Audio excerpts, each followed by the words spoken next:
L'initiative des traquages des gangsters urbains appelés communément Kuluna par la police nationale congolaise pour le mettre à la disposition de services nationaux est vivement encouragée à Kinshasa par la population qui a été souvent victime de ce phénomène décrié par tous. Il y a certains groupes qui ont cité côté. Tant tu peux quoi, tant tu peux ça les lotés, on a créé une sécurité, bah Kuluna par-ci par-là. On a une cancer bazou qui est ça service national. Et si la té, problème mingi na Congo et Bandarabie et si la Ramabé. Puis quand ça n'est qui n'est pas sous capena, tout se retrouver, puis se fait tout se retrouver parce que bah Jean Lelo pena classe moins toujours qu'à Kuluna, mais une station un chef de l'État oui, les a bien.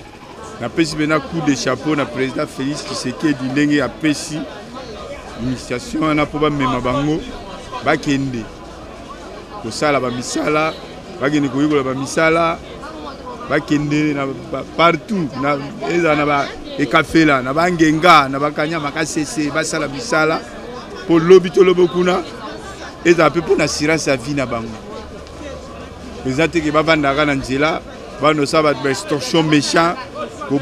ça là tu crime pour ça là tu menace en tout cas pendant na pesi coup de chapeau na chef de l'État a continuer ba idée wana pour ça bien pour ngamo na kutana na bango plusieurs fois bana wana faut mokonza sala makambo ke Kuluna pesi la mboka souci biso to wana ngo boto tambola ba boto neti mbuli kolo inde boso tambola be Kuluna omena sio na mbongo na yo na ba bien na yo. Mais ils ont bien mokonza mboka wasala boy akanga na bakuluna bakendaka basonga sute